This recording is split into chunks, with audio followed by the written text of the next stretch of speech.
بسم اللہ الرحمن الرحیم. لسٹ سبجیکٹ عربی لیسن نمبر 10 ذالک. اس سبق کے اندر ہمیں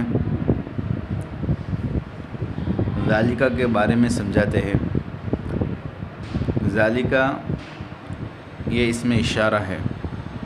اسم اشارہ بعید، جیسے ہم نے پیچھے پڑھا ہے کہ اسم اشارہ قریب پاس میں ہو تو اس کے لیے حاذا کا استعمال کرتے ہیں.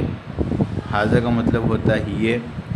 تو اسی طریقے سے اب دور کے لیے وہ ذالکہ استعمال کرتے ہیں.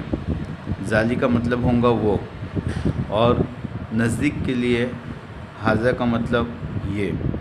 تو حاذا کا معنی پیچھے گزر گیا.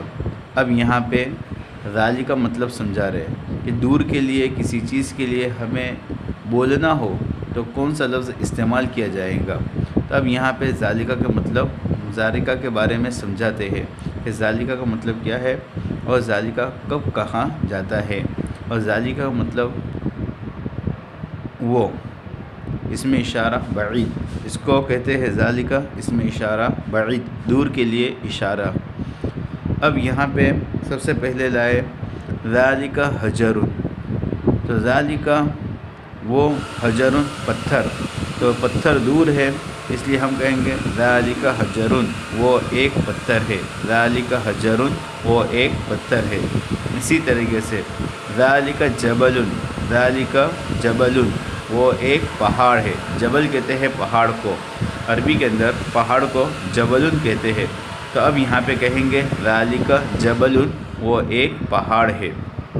اسی طریقے سے ذالکہ کرسی، کیا لکھا ہوا ہے؟ ذالکہ کرسی، وہ ایک کرسی ہے. تو دور ہے کرسی تو ذالکہ کا لفظ استعمال کیا ہے. تو دور کے لیے ذالکہ لفظ لاتے ہیں. ذالکہ کرسی وہ ایک کرسی ہے. اسی طریقے سے ذالکہ عصفور، عصفور کہتے ہیں عربی کے اندر چڑیا کو. ذالکہ عصفور وہ ایک چڑیا ہے.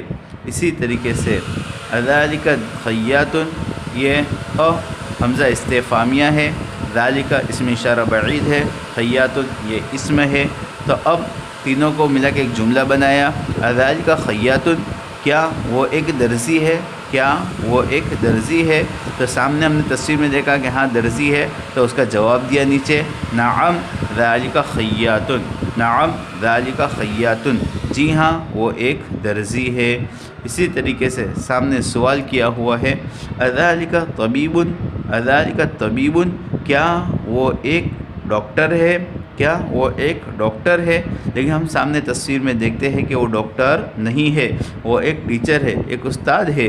تو جواب دیں گے لا ذالکہ مدرس، لا ذالکہ مدرس، نہیں وہ ایک استاد ہے، نہیں وہ ایک استاد ہے.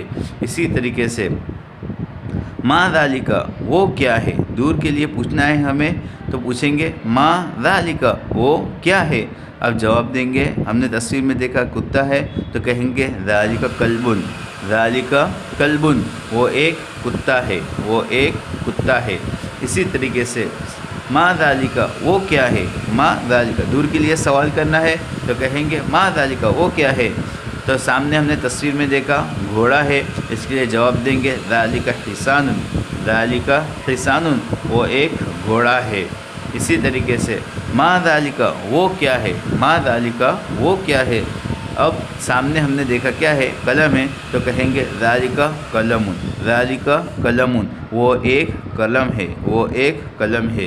اسی طریقے سے من ذالکہ وہ کون ہے؟ من ذالکہ دور کے لیے سوال کرنا ہے، دور کے لیے پوچھنا ہے تو من سوالیہ، اور ذالکہ اسم اشارہ بعید. من ذالکہ وہ کون ہے؟ ذالکہ رجل، سامنے ہم نے تصویر میں دیکھا آدمی ہے تو آدمی کو عربی کے اندر رجل کہتے ہیں. تو ذالکہ رجل وہ ایک آدمی ہے. اسی طریقے سے من ذالکہ وہ کون ہے؟ من ذالکہ وہ کون ہے؟ ہم سامنے تصویر میں دیکھ رہے کسان ہے تو جواب دیں گے ذالکہ فلاح، ذالکہ فلاح وہ ایک کسان ہے. ما ذالکہ اب سامنے تصویر میں دیکھیں کیا ہے؟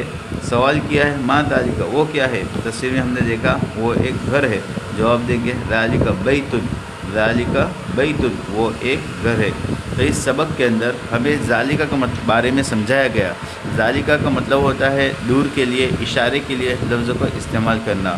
تو ذالک کے ذریعے ہمیں دور کے بارے میں سمجھایا جائے کہ کسی دور کے بارے میں ہمیں سوال کرنا ہو تو کس طرح سے سوال کریں گے، اور ذالک کے بارے میں ہمیں جواب دینا ہے تو ہم ذالک کے لفظ کے ذریعے جواب دیں گے۔